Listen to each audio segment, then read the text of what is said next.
খোকা জানিস বাবা, তোর বউ আজকের বেলা 10টা অবধি পড়ে পড়ে ঘুমিয়েছে। আরে মা, তাতে কি হয়েছে? ওর হয়তো শরীরটা আজকে খারাপ ছিল তাই ঘুমোচ্ছিল। হ্যাঁ হ্যাঁ, মাকে তো এখন বোঝাবি, বউটা তোর কাছে এখন বেশি আপন হয়ে গেছে, তাই না?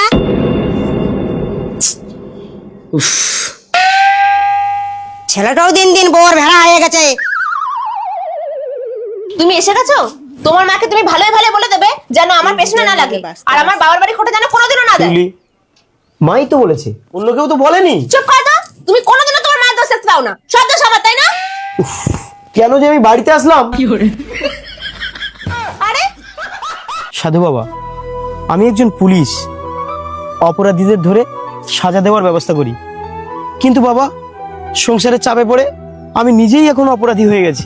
বুঝেছি, তোর সংসারে প্রচুর চাপ, বইয়ের নালিশ মায়ের উপর আর মায়ের নালিশ বইয়ের উপর। একদম ঠিক বলেছেন বাবা, এখন আমি কি করব? মাথা ঠান্ডা কর, আগুনে ঘি দিলে আগুন জ্বলে ওঠে। ধন্যবাদ বাবা, আমি আপনার অর্থ বুঝতে পেরেছি।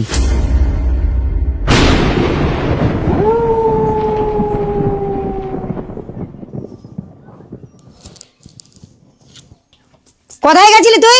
তোর বউ রান্না করতে করতে 1 বোতল তেল ফেলেছে। আমি আমার সামনে তেল ফেলেছি, তাতে আপনার কি? চুপ, একদম চুপ। সারাদিন হাড়খাটা পরিশ্রম করে বাড়িতে আসি, আর তোমরা এসব কি শুরু করেছো?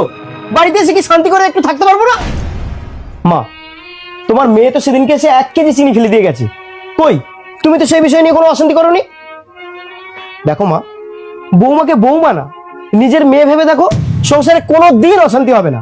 আর তাছাড়া এই সংসারটা তুমি 40 বছর ধরে করছো, আর ও মাত্র 3 বছর। তাহলে এই সংসারের সবচেয়ে বেশি অভিজ্ঞতা তোমার, তাই তোমার উচিত ওকে ভালোভাবে বোঝানো। আর তুমি, এটা যদি তোমার নিজের মা হতো, তুমি পারতে মায়ের সঙ্গে এভাবে কথা বলতে? শিউলি, মা দুটো কথা বলে সন্তানের ভালোর জন্য। আরে শাশুড়িকে শাশুড়ি না ভেবে নিজের মা ভেবে দেখো না, দেখবে সংসারে কোনো দিন অশান্তি হবে না। সরি স্বামী, আমাকে তুমি ক্ষমা করে দাও। আর মা, আমিও আপনাকে রাগের মাথায় অনেক কথা বলেছি, আপনিও আমাকে ক্ষমা করে দিন।